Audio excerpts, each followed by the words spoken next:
What is going on, YouTube world? Welcome back to a brand new video. And yes, I have two phones in my hand, two at the same time. These are the Moto G Power phones from the past 2 years, with this one being the 2025 version and this one being the 2024 version here. I'm going to explain to you guys why I think the 24 model is a better value than the 25 model. And it's more than just price. So let's get started. So here we are. We have the G Power of 2025 on the right and the G Power of 2024 on the left. And off rip, we can all admit here that the G Power 25 looks a lot better. It's just way more appealing. The color looks better. The way the camera looks, it's a better looking phone. It's just not even close when it comes to that. Unless you can get a different color in this, but even then, the camera arrangements and everything, it just overall looks better. So I am gonna give it a point in terms of looks. It does look premium. It does look like it's above its price range for sure. So now that we got the looks out of the department here, let's talk about the actual displays. Now, both of these devices feature Full HD 1080p plus displays.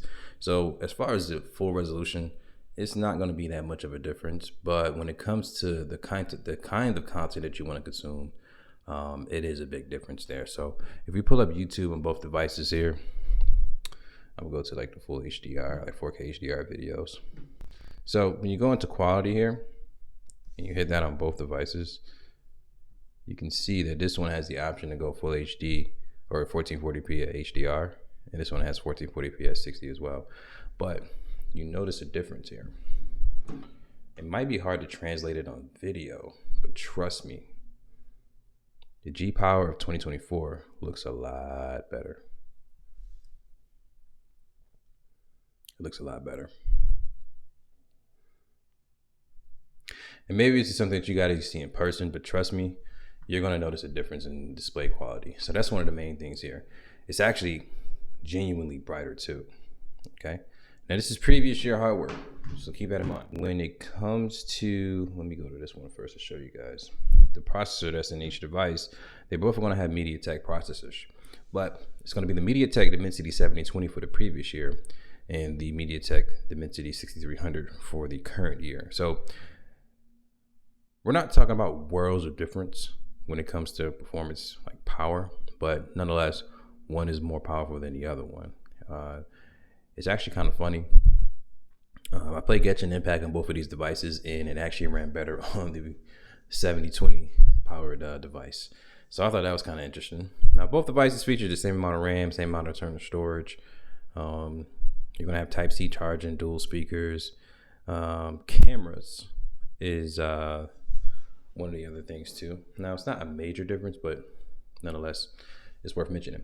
So when it comes to these cameras here, both of them are going to have a 50 megapixel primary sensor, and the wide angle sensor is 8 megapixels, and that's on both devices.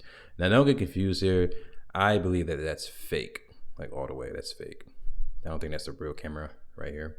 And you got your LED flash, but you got 1080p as the max resolution for each device. But the Power of 24 can do it at 60 and 30, while the 25 is maxed out at 30, and that's both front and rear. Okay, so that's one thing to keep in mind as well. And if you guys want to see some actual proof here on paper as far as the performance overall from each device, let's pull up Geekbench here. Now this is the only time when you can actually use Geekbench, and it'll be like pretty valid, well, at least for me, I would say. We go into history. All right.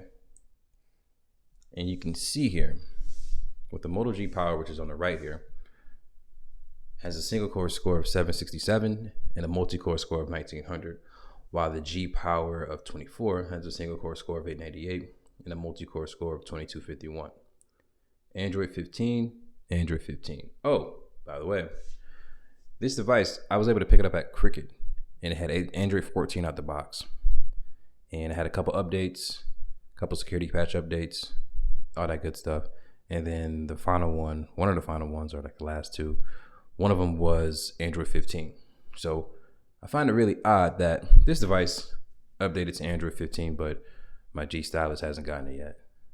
Now keep in mind, it's this Cricket and this is unlock, so that might be a reason that the carriers are getting prioritized more or faster than the unlock models. But I would think the unlock models are easier to work on because you don't got to worry about the extra bloatware that the carrier devices have. But anyway, nonetheless, the focus of this video is these two phones.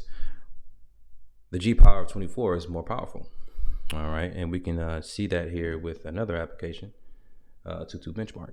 So you can see with a Tutu here on the Power of 24 has a score of 439,541, and the Power of 25 current year has a Tutu benchmark score of 359,748. So yes. Now, another thing too is when you take pictures, the processing is actually a little bit faster on the 24 Power versus the 25. Now, that's a little nitpicky. Okay, it is a little bit nitpicky there, but I'm just being honest. Like, you notice these things, and the reason why I'm making it such a big deal, and I even made a separate video, as you guys can clearly see here, separate video, is because this device was $299, the G5 for 25. And this one here on the left was $80 at my local Walmart, prepaid on Cricket Wireless. Now, don't get me wrong. Even if I spent $180 on the unlocked model at Best Buy, I would still feel the same way. It's just that if you're going power for power, no pun intended there, this one is a better value. It's a better phone. It's not even close.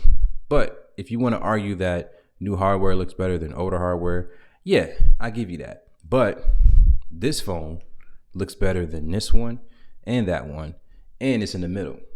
The Moto G Stylus is a better performing phone, overall better screen. Everything is better about this device, in my opinion. And you can get it on sale at $250, which is less than this one is brand new. So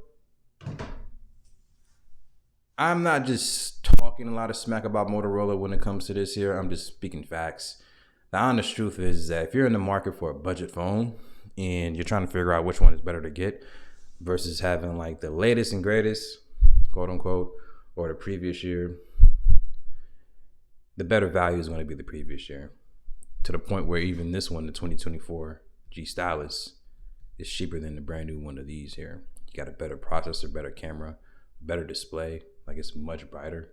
Like, this thing would just walk all over these devices here. It's not even funny.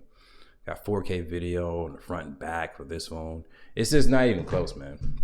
But anyway, I'm gonna go ahead and shut this video down and stop talking so much smack about Motorola here. But it is what it is, you know? Like, you release a product and I'm going to compare the two, and I do not recommend you buy this if you have the option or if you care about getting the most for the money.